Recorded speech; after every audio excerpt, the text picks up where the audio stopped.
तुमच्या सर्वांचं अगदी मनापासून स्वागत आहे. तर आज मी स्पेशली पूनम ताईंकडून मसाला घेतलेला आहे, त्याच्याविषयीचा व्हिडिओ बनवला आहे. तर पूनम शिंदे तुम्ही सर्वजण त्यांना ओळखत असाल, तर त्यांचा फोटोसुद्धा मी इथं कोपऱ्यावरती लावलेला आहे.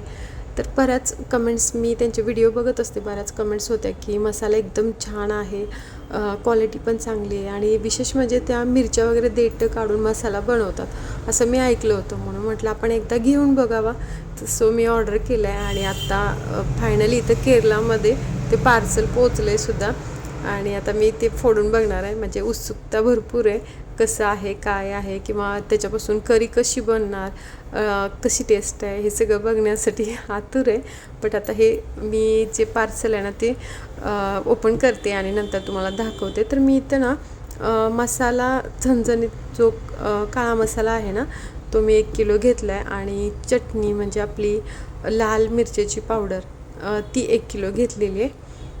तर त्याचं रेटसुद्धा मी तुम्हाला सांगते. 890 रुपये किलो बहुतेक मसाला आहे. तर तो चांगल्या क्वालिटीचा आहे, जरा म्हणजे तिखट भरपूर आहे आणि छान टेस्ट आहे असं त्या म्हणत होत्या.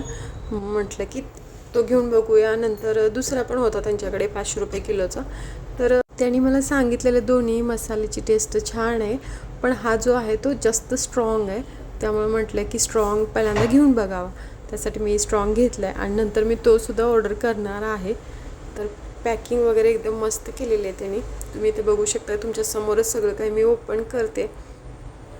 तर आता जे ओपन करते त्याच्यामध्ये चटणी आहे की मसाला आहे माहीत नाही, बघू आपण ओपन केल्यानंतर. तर हे बघा, मस्त त्यांची पॅकेजिंग करायची पद्धत मला आवडली. आणि याच्यामध्ये लाल मिरच्याची पावडर आहे, म्हणजे चटणी आहे आणि त्याचा कलरसुद्धा मस्त आहे. आणि इथं कसं ना एवढं झणझणीत अशी चटणी भेटतच नाही, तर त्यामुळे आम्ही नेहमी गावाकडून येतानाच इकडे चटणी वगैरे आणत असतो. तर कलर एकदम डार्क दिसतो आहे आणि त्याचा फ्लेवरसुद्धा स्ट्रॉंग असणार आहे. मी तुम्हाला नंतर त्याचा रिव्ह्यूसुद्धा सांगेन की चटणी पावडर कशी आहे ती, कारण आमचं बोलणं झालेलं, त्या खूप छान बोलतात खरं तर. आणि इथे बघा हा आहे मसाला, तर मस्त सुगंध येतो आहे आणि पॅकेजिंगवरती त्यांचा फोटोसुद्धा आहे. असं हे पॅकिंग करून व्यवस्थित पॅकिंग करून दिलं आहे. मसाला बघितल्यानंतर मला एकदम भारी वाटलं. थोडंसं ऑइली दिसतो आहे, म्हणजे असं घट्ट घट्ट झालं आहे. आणि बघू आता ते ओपन करून बघते मी.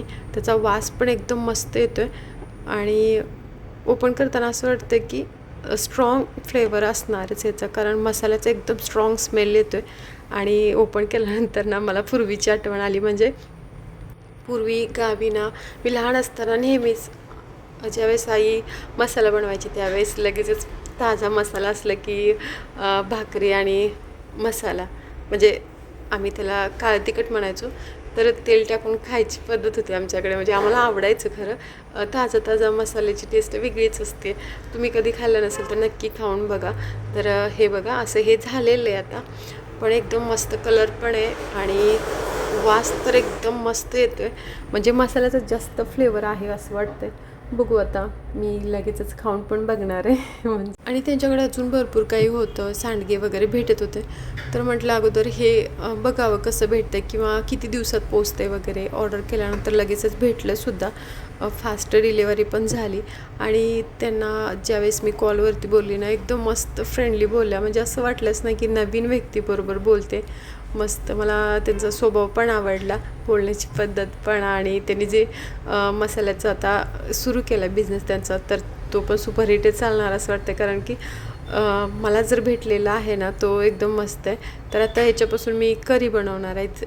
तर इथं बघा मी इथं एक जुगाड लावला. इथं बघू शकता तुम्ही, मसाल्याचा डबा असतो ना तो मी साईडला केला आणि 4 फक्त त्याच्या वाट्या असतात ना त्या एका प्लास्टिकच्या डब्यामध्ये ठेवलेत. कारण इथे केरळामध्ये पाऊस भरपूर असतो आहे आणि त्यामुळे बाकीचे मसाले खराब होतात बाहेर ठेवल्यानंतर. तर जिरं मोहरी आपल्याला जे काय लागतं ते फक्त मी त्यात ठेवले. इथे बघा व्यवस्थित फोडणी दिली आहे. आणि जो काळा मसाला मी त्यांच्याकडून घेतलेला होता ना तो तुम्ही बघितलाच असेल, तो मी याच्यामध्ये फक्त 2 स्पून, छोटावाला 2 स्पून टाकला आहे. आणि मस्त झणझणीत अशी ही गावरान पद्धतीची मी तुरीच्या डाळीची आमटी बनवते. जास्त पातळ वगैरे नाही बनवणार. तर मस्त झाले, वास एकदम सगळीकडे आणि जर तुम्हाला कोणाला मसाला ऑर्डर करायचा असेल तर बिनधास्त करू शकता, एकदम बेस्ट क्वालिटी आहे. कारण मी आता वापरून बघितला त्यामुळे तुम्हाला सांगते. आणि इथं काल भरपूर पाऊस आणि वारा सुरू होता, तर इथं बघू शकता असं हे वातावरण झालं, एकदम मस्त प्रसन्न माहोल बनला आहे. आणि पाठीमागे बघा एवढी घनदाट सगळं ग्रास वगैरे गवत एवढं झालं आहे ना, भरपूर झालेलं आहे. तर हा आमच्या घराच्या पलीकडचा व्ह्यू आहे आणि आमच्या घराच्या समोरचा व्ह्यू तुम्हाला दाखवते. तर हा समोरचा व्ह्यू आहे आणि मी तो दाखवलेला तुम्हाला पलीकडच्या साईडचा व्ह्यू आहे. तर असा हा आमचा एरिया आहे, बघायला एकदम मस्त वाटतं. इथं भारी वाटतं, करमतंसुद्धा भरपूर. आणि पावसामुळे अशी ही अवस्था झाली आणि आमचं केळीचं झाडसुद्धा पडलं आहे. तर केळी काढायला आलेलं नाहीत ॲक्च्युली, बट आता काढावेच लागणार आहेत कारण ते झाड पडल्यामुळे. काय झालं की आदल्या दिवशी भरपूर वारं आणि पाऊस आला होता, त्यामुळे आमचं केळीचं झाड आहे ते पडलं आणि याला केळीसुद्धा लागलेली. तर आता तोच घड आम्ही काढून घेतो आहे. म्हटलं की आता तो खराब होईल. सकाळी आम्ही बघितलं तर वाऱ्याने ही अवस्था झालेली होती. इकडं पाऊस भरपूर असतो आहे, वारं नेहमीच येतं असं नाही, कधीतरीच येतं, पण गावी प्रचंड वारं असतं. आणि बघा असा हा केळीचा घड, म्हणजे अजून एक 2 आठवडे निघला असतं मला वाटतं, पण आम्ही आता लवकरच काढलं कारण ती झाडच पडलं ना त्यामुळे. आणि आता हे पिकल हळूहळू. पहिल्यापासून शेवटपर्यंत व्हिडिओ बघितल्याबद्दल मनापासून धन्यवाद. Thank you for watching.